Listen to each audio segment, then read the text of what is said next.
scored more points than any player that's never been an All-Star.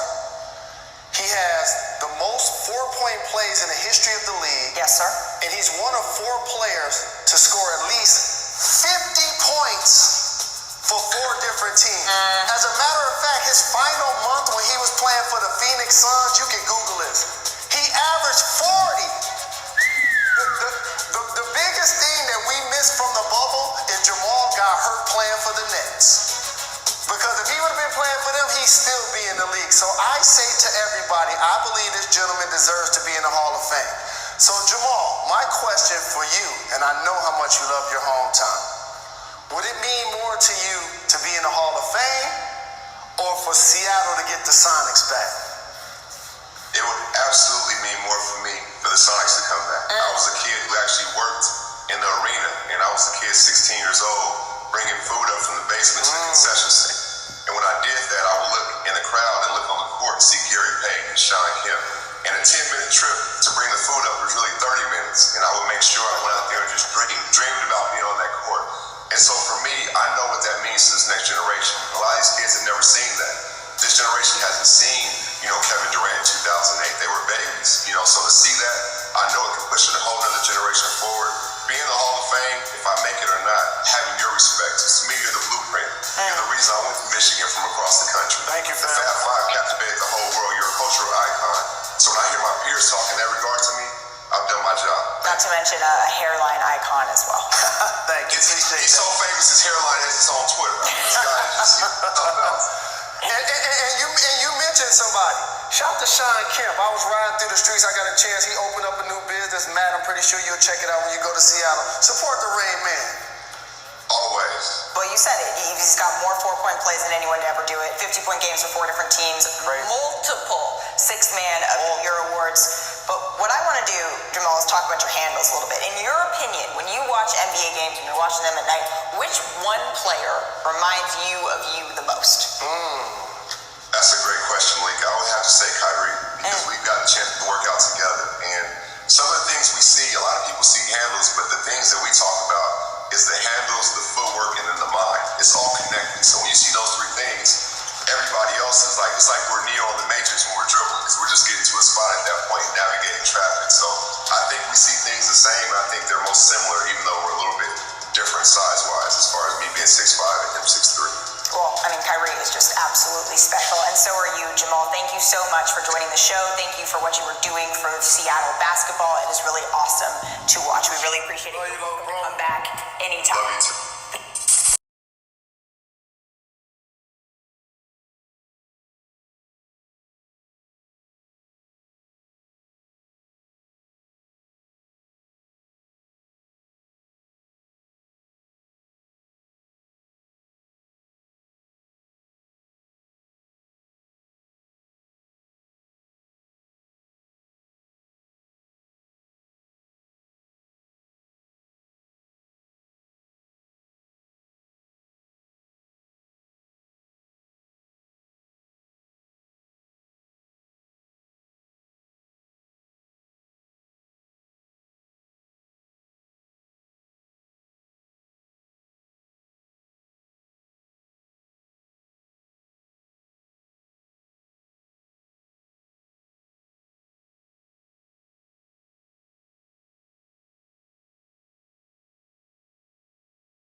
With the Sonics' first-round pick, which was a high pick, in 1985, he'd come out of Wichita State as both the nation's leading scorer and rebounder, which is highly uncommon.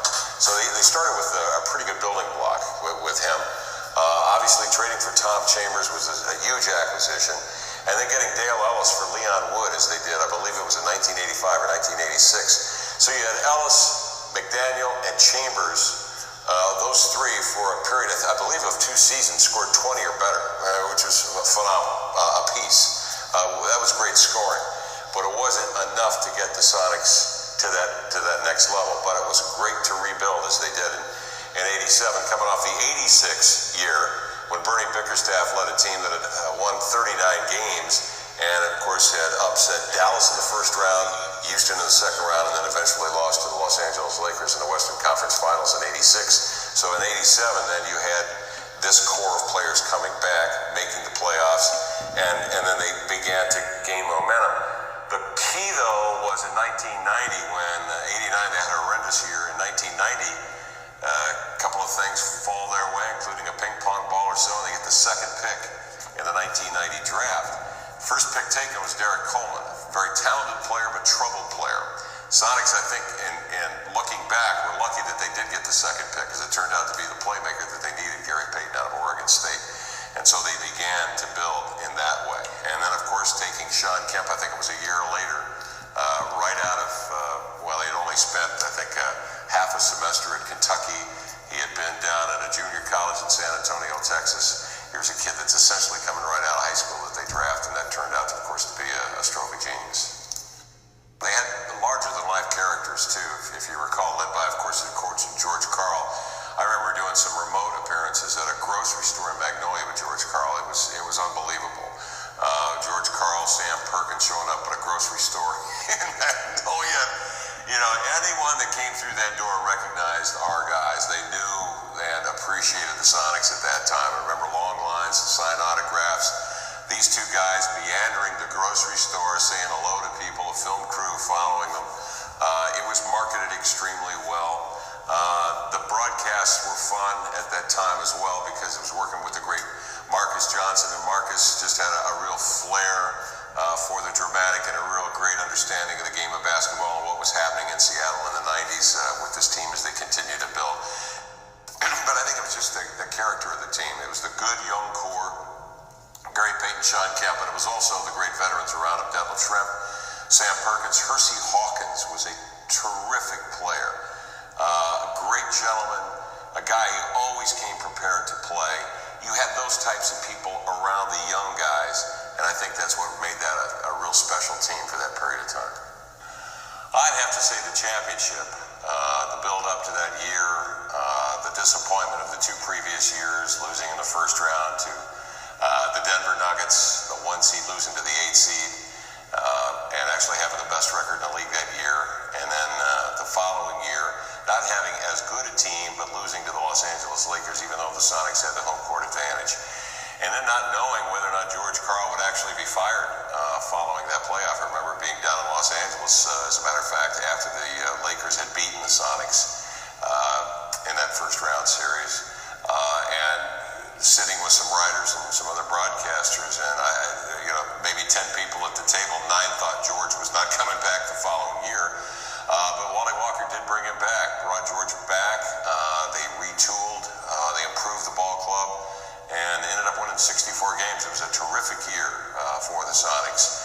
Unfortunately, they ran into the winningest team in the history of professional basketball then and now, the Chicago Bulls, who won 72 games. With a renewed Michael Jordan. But it was fun just to be able to follow the Sonics that year, follow them then on into the championship. That trip to Chicago, of course, was memorable. The whole stay in Chicago was memorable. Dealing with all those bigger-than-life characters with Dennis Rodman, obviously Scottie Pippen, Michael Jordan, Phil Jackson, and then, of course, the great talents of the Sonics with Detlef Schrempf and Gary Payton, and, of course, Sean Kemp. The series against Utah was a memorable one as well. It was sort of a coming out for Gary Payton and Sean Kemp. We really thought at that time that this would be the 1-4 combination that would supplant and replace and would soon dominate the 1-4 combination, Hall of Fame combination of John Stockton and Karl Malone. But of course, because of certain circumstances, that never was to be.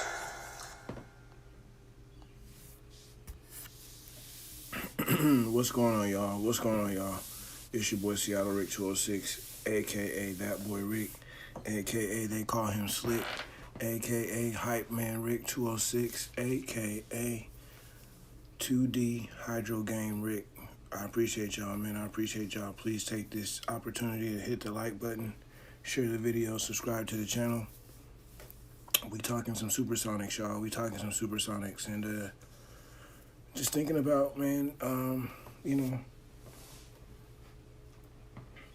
how good Seattle's been to the league. Literally, think about it. How good has Seattle been to the NBA?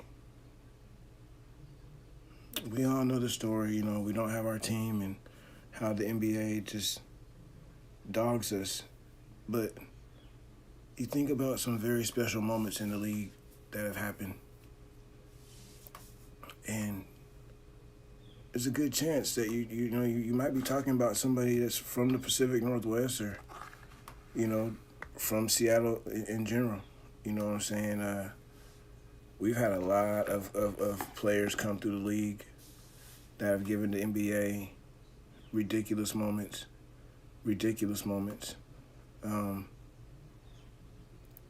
You got James Edwards used to play for, you know, my old high school, Chief South, and he played for the Bad Boy Pistons. You know, Doug Christie was a significant piece to those Sacramento Kings teams with Chris Webber and Vlade Divac. You know, was a very, very important role player to that movement. Spencer Haas. I mean, Spencer Haas has been the workman. You know what I'm saying? He's been the workman. I can just naming just a few players off the top of my head, but the league has really been blessed with a lot of players from Seattle. And these players have a lot of significance. You know what I'm saying? They have a lot of significance. It makes me think now, if we had a team within the last 5 years, you know, what would it have looked like? Will we have Jamal Crawford and, like you see down at the bottom, Jamal Crawford and Isaiah playing? Along with Zach LaVine. You know, what would that look like? What would that look like? Would these players actually force their way to come back and play back at home? I think that they would.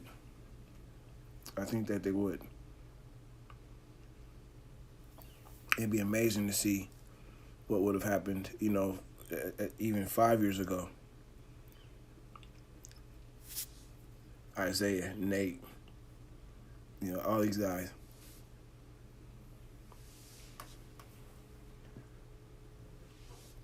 All these guys playing for the home squad, you know what I'm saying? Excuse me, I don't know what was going on. But yeah, it would have been just amazing to see.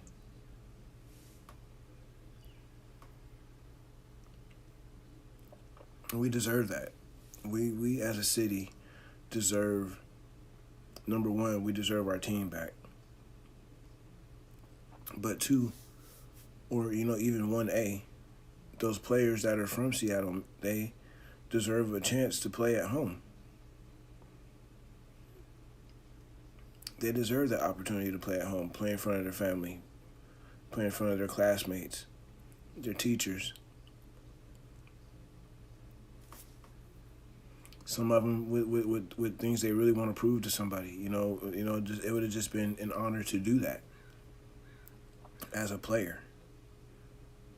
You know, I mean, so many great players, y'all. So many great players have come from this city, have come from the core of this city. You know what I'm saying? I mean, the core of Seattle. These players are coming from there. A lot of these players, I skipped school to go watch play.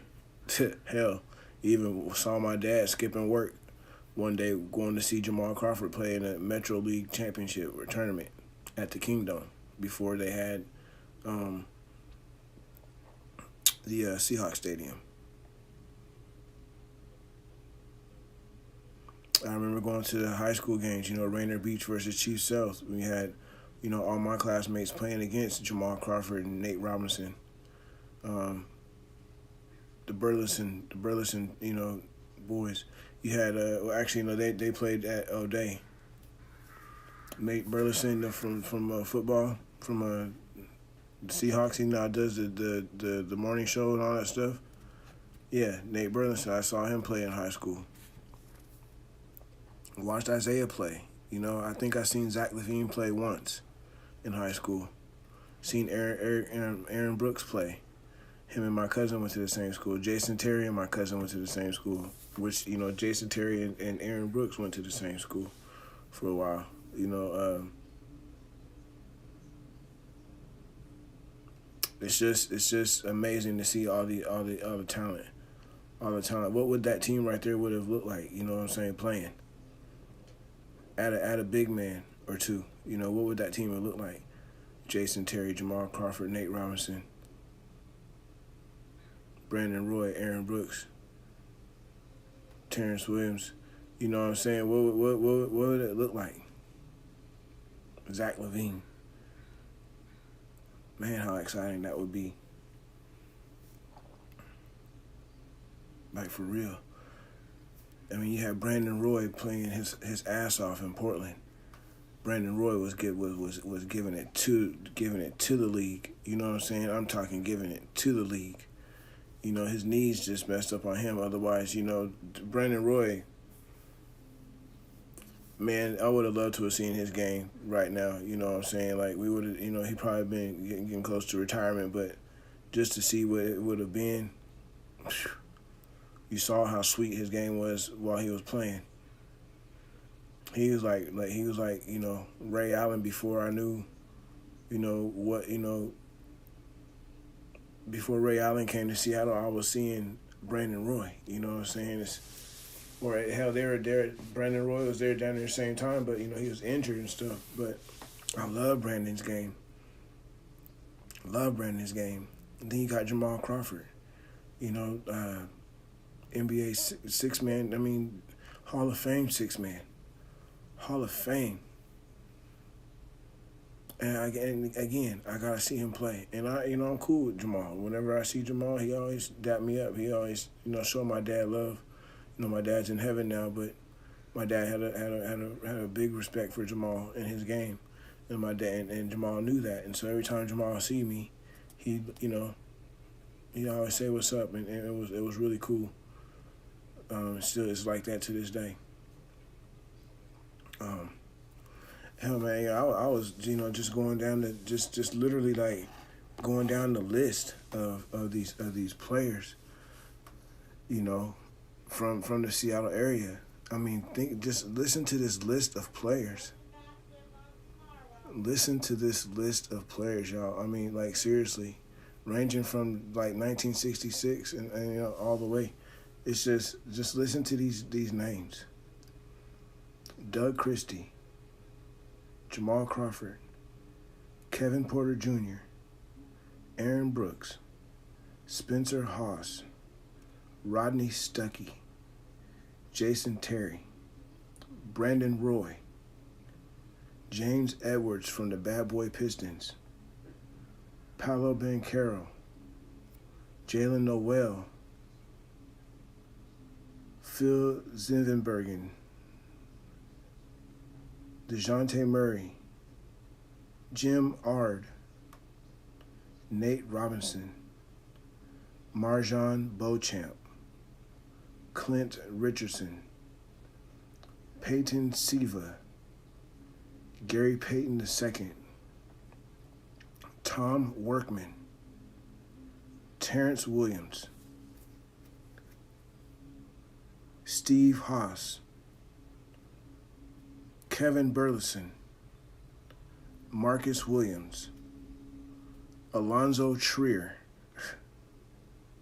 Michael Holton, Milt Williams, Tony Roten, George Irvin, Tari Eason, Michael Porter Jr., C.J. Giles, Lodrick Stewart, Terrell Brown, Marcellus Kemp, Jaden McDaniels, Gillian Daunt, Abe Urist, Travis DeCury,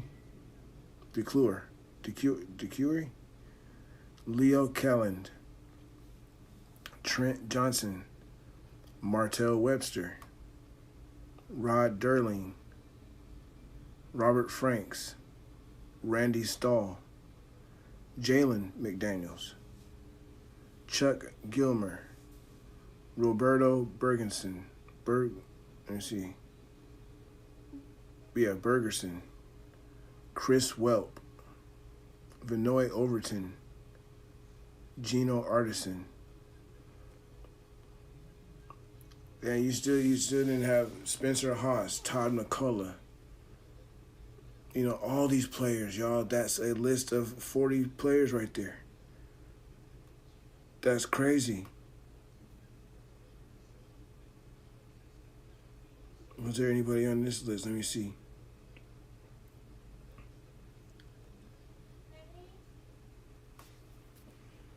One second, y'all.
Okay, I'm back, y'all. I had to make sure my lady took her medication. But yeah, you just had a list of about 40 people that I just read off. Let me see, Mike Holton, Jalen Noel, I think we got them. Peyton Siva. Yeah, man. We've had a plethora of talent come from Seattle, and the league has really benefited from said talent. And look at it now. Look at how many players are in the league now, from the town, from here. So it's only right. It's only right that we get our team back. It's only right that the NBA does right this wrong. You know, it's only right that the NBA makes this city whole again. It's only right that you quit playing games with the fan base. We're tired of expansion news. We're tired of, it's all great, sounds good, but, that's all we've been hearing for the last 15, 16 years is sounds. Nothing of substance. Nothing of substance. But you guys have all of our talent in the league on other teams when they could be playing at home. We've missed a lot of talent that's been in the league that you guys have benefited from because you guys decided to do us wrong and they didn't have a place to play. They didn't have a place to play at home. So NBA, it's time to make this right. It's time to make this right. No matter how it comes, Seattle needs to have its team back. There are some Legends jerseys that needs to be retired back here, back home. Our culture needs to be respected. It never needs to leave again once it comes back. And we're ready. We're tired of preseason games coming here that don't consist of our team.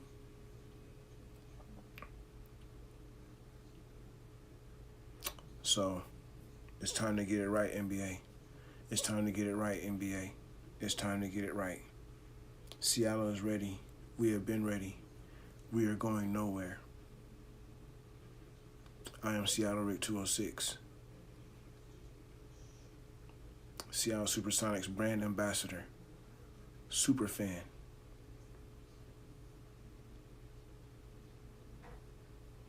And I will always be here for the fans. I appreciate y'all for listening. Seattle has been so good to the NBA. Seattle has been so good to the NBA. When is the NBA going to be good to Seattle? When is the NBA going to be good to Seattle? I appreciate y'all. Please like the channel. Like the video. Share the page. Share the video. Subscribe to the channel. I love y'all, man. We need to get our Sonics back. Peace.